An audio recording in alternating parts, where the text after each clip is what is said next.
Welcome to new TV Telugu. ఇప్పుడు AP top 10 చూద్దాం. ఏపీలో ప్రస్తుతం పిఠాపురం రాజకీయంగా కాకరేపుతోంది. అయితే పిఠాపురంలో స్టిక్కర్ల వార్ జరుగుతోంది. స్థానికంగా కొంతమంది జనసేనకు చెందిన వారు తమ బైక్లు, కార్లు, ఆటోలపై మా ఎమ్మెల్యే పవన్ అంటూ రాయించుకుంటున్నారు. మరోవైపు వైసీపీ అభిమానులు మాత్రం డిప్యూటీ సీఎం వంగ గీత అంటూ స్టిక్కర్లు వేసుకుంటున్నారు. ప్రస్తుతం కూటమి వైసీపీ నేతల మధ్య స్టిక్కర్ వార్ కొనసాగుతోంది. శాంతిపురం మండలం నంజంపేటలో ఘర్షణ చోటు చేసుకుంది. తమ కుటుంబంపై నంజంపేట గ్రామానికి చెందిన 15 మంది దాడి చేశారని వీసీకే ఎమ్మెల్యే అభ్యర్థి గోవిందప్ప తెలిపారు. ఆయన మీడియాతో మాట్లాడుతూ తన తమ్ముడు కృష్ణమూర్తి బెంగళూరు నుండి గ్రామానికి వస్తుండగా ప్రత్యర్థులు రాళ్లతో దాడి చేశారని, ఎందుకు దాడి చేశారని ప్రశ్నిస్తే తమపై కర్రలు, రాళ్లతో దాడి చేశారన్నారు. పోలీసులు కేసు దర్యాప్తు చేస్తున్నారు. అల్లర్లకు పాల్పడితే కఠిన చర్యలు తప్పవని ప్రతిపాడు సీఐ శేఖర్ బాబు అన్నారు. ఈ మేరకు ఏలేశ్వరం మండలంలోని సమస్యాత్మక ప్రాంతాలైన తిరుమాలి, లింగంపర్తి గ్రామాలలో స్థానిక తహసీల్దార్ ఆధ్వర్యంలో ఎన్నికల కోడ్పై అవగాహన కార్యక్రమం నిర్వహించారు. ఈ కార్యక్రమానికి ప్రతిపాడు సీఐ, స్థానిక ఎస్ఐ హాజరై మాట్లాడారు. జూన్ 6వ తేదీ వరకు ఎన్నికల కోడ్ అమలులో ఉందని, ఎన్నికల కోడ్ ఉల్లంఘిస్తే కఠిన చర్యలు తప్పవని అన్నారు. చంద్రగిరి డీఎస్పీ యశ్వంత్ రాజ్ కుమార్ ను డీజీపీ కార్యాలయానికి సరెండర్ చేస్తూ ఉన్నతాధికారులు ఉత్తర్వులు విడుదల చేశారు. చంద్రగిరిలో ఎన్నికల వేళ జరిగే ఘటనలకు ముందస్తుగా పసిగట్టి నిలువరించడం, ఆ తర్వాత శాంతి భద్రతల పరిరక్షణకు చర్యలు తీసుకోవడంలో విఫలమైనందుకే ఇలా చేసినట్లు తెలుస్తోంది. యశ్వంత్ రాజ్ కుమార్ 3 నెలల క్రితమే చంద్రగిరి డీఎస్పీగా బాధ్యతలు స్వీకరించారు.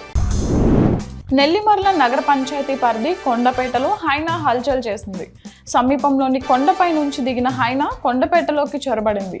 దీంతో స్థానికులు భయభ్రాంతులకు గురై స్థానికులు హైనాను తాళ్లతో బంధించి అటవీశాఖ అధికారులకు సమాచారం అందించారు. ఇదిలా ఉంటే మండలంలోని రామతీర్థం, గొర్లిపేట, బొప్పాడం తదితర ప్రాంతాలలో ఇటీవల హైనాలు హల్చల్ చేస్తున్నట్లు చెబుతున్నారు. సిఐటియు 54వ ఆవిర్భావ దినోత్సవాన్ని పురస్కరించుకొని ఎచ్చెర్ల మండల కేంద్రంలోని స్థానిక నాగార్జున అగ్రకం పరిశ్రమ వద్ద సిఐటియు జెండాను సిఐటియు జిల్లా ప్రధాన కార్యదర్శి పి తేజేశ్వరరావు చేతుల మీదుగా ఆవిష్కరించారు. అనంతరం ఆయన మాట్లాడుతూ సిఐటియు ఆవిర్భావం నుంచి నేటి వరకు అనేక సమస్యలపై పోరాడిందని అన్నారు.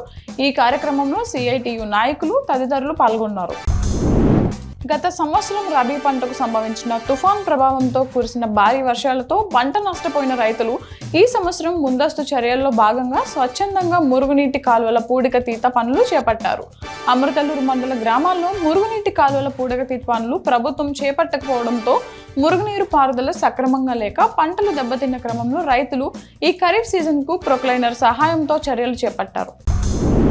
సార్వత్రిక ఎన్నికల సమయంలో రాష్ట్ర వ్యాప్తంగా 342 కోట్ల విలువైన సొత్తు స్వాధీనం చేసుకున్నామని డీజీపీ హరీష్ కుమార్ గుప్తా వెల్లడించారు. 107.96 కోట్ల నగదు జప్తు చేయగా వాటిని అక్రమంగా తరలిస్తున్న 7,305 మందిని అరెస్ట్ చేశామన్నారు. 58.78 కోట్ల విలువైన అక్రమ మద్యాన్ని స్వాధీనం చేసుకున్నారు. 35.61 కోట్ల విలువైన మాదక ద్రవ్యాలను జప్తు చేయగా 1,730 మందిని అరెస్ట్ చేశారు. అక్రమంగా రవాణా చేస్తున్న 123.64 కోట్ల విలువైన బంగారం, వెండి ఆభరణాలు సీజ్ చేశామని డీజీపీ పేర్కొన్నారు. పిడుగురాల పట్టణంలో రాత్రి పోలీసులు మాక్ డ్రిల్ నిర్వహించారు. ఎన్నికల కౌంటింగ్ సమయంలో అల్లర్లు జరిగినప్పుడు ఎలా స్పందించాలనే దానిపై ఆపరేషన్ మాక్ డ్రిల్ నిర్వహించారు. దాడుల సమయంలో పోలీసులు వార్నింగ్, లాఠీ చార్జ్, టియర్ గ్యాస్ ప్రయోగం, రబ్బర్ బుల్లెట్స్ ప్రయోగంతో మాక్ డ్రిల్ నిర్వహించారు.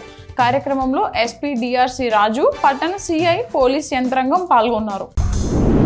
వేసవి ఎండలను దృష్టిలో ఉంచుకుని బాటసారులు దేవాలయానికి వచ్చే భక్తులకు మజ్జిగ పంపిణీ చేసి దాహార్తిని తీర్చడం ఎంతో అభినందనీయమని చెల్లపల్లి ఎస్టేట్ దేవాలయాల కార్యనిర్వహణాధికారి నల్లం సూర్య చక్రధర్రావు చెప్పారు. మోపిదేవి ప్రెస్ క్లబ్, చెల్లపల్లి పూర్వ విద్యార్థుల సంఘం ఆధ్వర్యంలో ఏర్పాటు చేసిన మజ్జిగ పంపిణీ కార్యక్రమాన్ని ఈవో ప్రారంభించారు. ఈ కార్యక్రమంలో పలువురు ప్రెస్ క్లబ్ సభ్యులు పాల్గొన్నారు.